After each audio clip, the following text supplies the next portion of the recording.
श्री शिवाय नमस्तुभ्यं, श्री शिवाय नमस्तुभ्यं, श्री शिवाय नमस्तुभ्यं।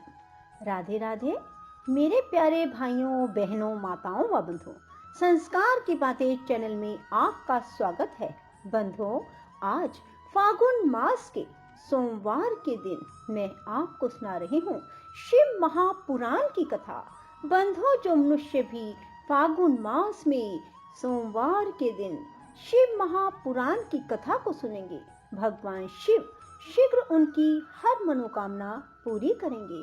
भगवान शिव एक लोटा जल शिवलिंग पर चढ़ाने से प्रसन्न हो जाते हैं। तो बंधुओं, शिव महापुराण सुनने से वो कैसे आपकी मनोकामना पूरी नहीं करेंगे। बंधुओं, पूर्ण विश्वास के साथ शिव महापुराण की कथा को सुने और भगवान शिव से मनचाहा वरदान प्राप्त करें।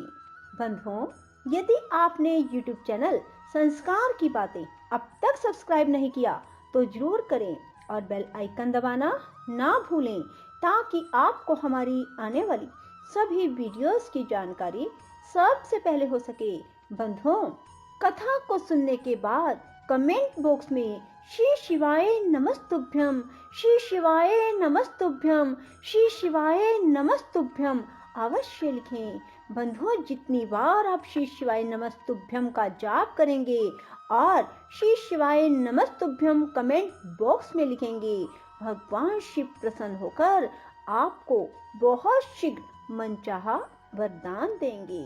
जो दुर्बुद्धि नारी अपने पति को त्याग कर एकांत में विचरती है, वह वृक्ष के खोखले में शयन करने वाली क्रूर उल्की होती है।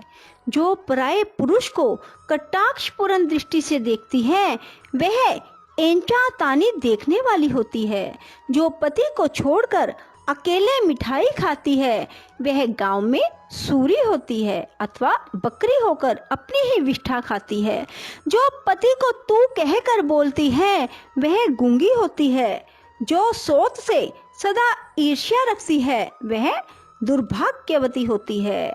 जो पति की आंख बचाकर किसी दूसरे पुरुष पर दृष्टि डालती है, वह कानी टेढ़े मुंह वाली और कुरूपा होती है। जैसे निर्जीव शरीर तत्काल अपवित्र हो जाता है, उसी तरह पतिहीना नारी भली भांति स्नान करने पर भी सदा अपवित्र ही रहती है। लोक में वह माता धन्य है, वह जन्मदाता पिता धन्य है, वह पति भी धन्य है जिसके घर में पतिव्रता देवी वास करती है। पतिव्रता के पुण्य से पिता, माता और पति के कुलों की तीन तीन पीढ़ियों के लोग स्वर्ग लोक में सुख भोगते हैं। जो दुराचारिणी स्त्रियां अपना शील भंग कर देती हैं, वे अपने माता पिता और पति तीनों के कुलों को नीचे गिराती हैं तथा इस लोक और परलोक में भी दुख भोगती हैं। पतिव्रता का पैर जहाँ जहाँ पृथ्वी का स्पर्श करता है, वहाँ वहाँ की भूमि पाप हारिणी तथा परम पावन बन जाती है। भगवान सूर्य, चंद्रमा तथा वायुदेव भी अपने आप को पवित्र करने के लिए ही पतिव्रता का स्पर्श करते हैं और किसी दृष्टि से नहीं। जल भी सदा पतिव्रता का स्पर्श करना चाहता है और उसका स्पर्श करके वह अनुभव करता है कि आज मेरी जड़ता का नाश हो गया तथा आज मैं दूसरों को पवित्र करने वाला बन गया। भार्य ही गृहस्थ आश्रम की जड़ है, भार्य ही सुख का मूल है, भार्य से ही धर्म के फल की प्राप्ति होती है तथा भार्य ही संतान की वृद्धि में कारण है। क्या घर घर में अपने रूप और लावण्य पर गर्व करने वाली स्त्रियां नहीं हैं? परंतु पतिव्रता स्त्री तो विश्वनाथ शिव के प्रति भक्ति होने से ही प्राप्त होती है। भार्य से इस लोक और परलोक दोनों पर विजय प्राप्त की जा सकती है। भार्यहीन पुरुष देव यज्ञ, पितृ यज्ञ और अतिथि यज्ञ करने का अधिकारी नहीं होता। वास्तव में गृहस्थ वही है जिसके घर में पतिव्रता स्त्री है। दूसरी स्त्री तो पुरुष को उसी तरह अपना ग्रास बनाती है जैसे जरा अवस्था एवं राक्षसी। जैसे गंगा स्नान करने से शरीर पवित्र होता है, उसी प्रकार पतिव्रता स्त्री का दर्शन करने पर सब कुछ पावन हो जाता है। पति को ही इष्ट देव मानने वाली सती नारी और गंगा में कोई भेद नहीं है। पतिव्रता और उसके पतिदेव उमा और महेश्वर के समान है। अतः विद्वान मनुष्य उन दोनों का पूजन करे। पति प्रणव है और नारी वेद की ऋचा है, और पति तप है और स्त्री क्षमा। नारी सत्कर्म है और पति उसका फल। शिवे, सती नारी और उसके पति दोनों दंपति धन्य है। गिरिराज कुमारी, इस प्रकार मैंने तुमसे पतिव्रता धर्म का वर्णन किया है। अब तुम सावधान हो। आज मुझसे प्रसन्नता पूर्वक पतिव्रता के भेदों का वर्णन सुनो। देवी, पतिव्रता नारियां उत्तमा आदि भेद से 4 प्रकार की मानी गई हैं, जो अपना स्मरण करने वाले पुरुषों का सारा पाप हर लेती हैं।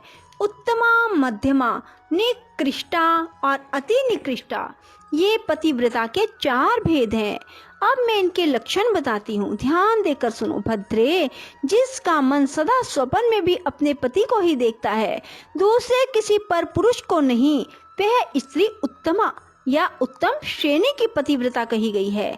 शैलजे, जो दूसरे पुरुष को उत्तम बुद्धि से पिता, भाई, पुत्र के समान देखती है, उसे मध्यम श्रेणी की पतिव्रता कहा गया है। पार्वती, जो मन से अपने धर्म का विचार करके व्यभिचार नहीं करती, सदाचार में ही स्थित रहती है, उसे निकृष्टा अथवा निम्न श्रेणी की पतिव्रता कहा गया है। जो पति के भय से तथा कुल में कलंक लगने के डर से व्यभिचार से बचने का प्रयत्न करती है, उसे पूर्व काल के विद्वानों ने अति निकृष्टा अथवा निम्नतम कोटि की पतिव्रता बताया है। शिवे, ये 4 प्रकार की पतिव्रताएं समस्त लोगों का पाप नाश करने वाली और उन्हें पवित्र बनाने वाली हैं। अत्रि की स्त्री अनुसुईया ने ब्रह्मा, विष्णु और शिव, इन तीनों देवताओं की प्रार्थना से पतिव्रत्य के प्रभाव का उपभोग करके वराह के शाप से मरे हुए एक ब्राह्मण को जीवित कर दिया था। शैल कुमारी शिवे, ऐसा जानकर तुम्हें नित्य प्रसन्नता पूर्वक पति की सेवा करनी चाहिए। पति सेवन सदा समस्त अभिष्ट फलों को देने वाला है। तुम साक्षात जगदम्बा महेश्वरी हो और तुम्हारे पति साक्षात भगवान शिव हैं। तुम्हारा तो चिंतन मात्र करने से स्त्रियां पतिव्रता हो जाएंगी। देवी, यद्यपि तुम्हारे आगे यह सब कहने का कोई प्रयोजन नहीं है, तथापि आज लोकाचार का आश्रय ले मैंने तुम्हें सती धर्म का उपदेश दिया। ब्रह्मा जी कहते हैं, नारद, ऐसा कहकर वह ब्राह्मण पत्नी शिवा देवी को मस्तक झुका चुप हो गई। इस उपदेश को सुनकर शंकर प्रिया पार्वती देवी को बड़ा हर्ष हुआ। ब्रह्मा जी कहते हैं, नारद, ब्रह्मानी ने देवी पार्वती को पतिव्रत धर्म की शिक्षा देने के बाद मेना को बुलाकर कहा, महारानी जी, अब अपनी पुत्री की यात्रा कराइए, इसे विदा कीजिए। तब बहुत अच्छा कहकर वे प्रेम के वशीभूत हो गई। फिर धैर्य धारण करके उन्होंने काली को बुलाया और उसके वियोग के भय से व्याकुल हो वे बेटी को बारंबार गले से लगाकर अत्यंत उच्च स्वर से रोने लगी। फिर पार्वती भी करुणाजनक बात कहती हुई जोर जोर से रो पड़ी। मेना और शिवा दोनों ही विरह शोक से पीड़ित हो मूर्छित हो गई। पार्वती के रोने से देव पत्नियां भी अपनी सुध-बुध खो बैठी। सारी स्त्रियां वहां रोने लगी। वे सब की सब अचेत सी हो गई। उस यात्रा के समय परम प्रभु साक्षात योगेश्वर शिव भी रो पड़े। फिर दूसरा कौन चुप रह सकता था। इसी समय अपने समस्त पुत्रों, मंत्रियों और उत्तम ब्राह्मणों के साथ हिमालय शीघ्र वहां आ पहुंचे और मोहवश अपनी बच्ची को हृदय से लगाकर रोने लगे। बेटी, तुम मुझे छोड़कर कहाँ चली जा रही हो? ऐसा कहकर सारे जगत को सूना मानते हुए वे बारंबार विलाप करने लगे। तब ज्ञानियों में भी श्रेष्ठ पुरोहित ने अन्य ब्राह्मणों के सहयोग से कृपा पूर्वक अध्यात्म विद्या का उपदेश देते हुए सबको सुखद रीति से समझाया। पार्वती ने भक्ति भाव से माता पिता तथा गुरु को प्रणाम किया। वे महामाया होकर भी लोकाचारवश बार बार रो उठती थी। पार्वती के रोने से ही सब स्त्रियां रोने लगती थी। माता मेना तो बहुत रोई। भौजाइयां भी रोने लगी। यही दशा भाइयों की थी। शिवा की माँ, भाभियां तथा अन्य युवतियां बार बार रोदन करने लगी। भाई और पिता भी प्रेम और सौहार्दवश रोए बिना ना रह सके। उस समय ब्राह्मणों ने मिलकर सबको आदर पूर्वक समझाया और यह सूचित किया कि यात्रा के लिए यही सबसे उत्तम और सुखद लगन है। बोलो शिव शंकर भोलेनाथ की जय। राधे राधे। जय श्री कृष्णा। बंधुओं, यदि आपको हमारी वीडियो पसंद आए तो इसे लाइक करें और शेयर भी जरूर करें। धन्यवाद। बोलो शिव शंकर भोलेनाथ की जय।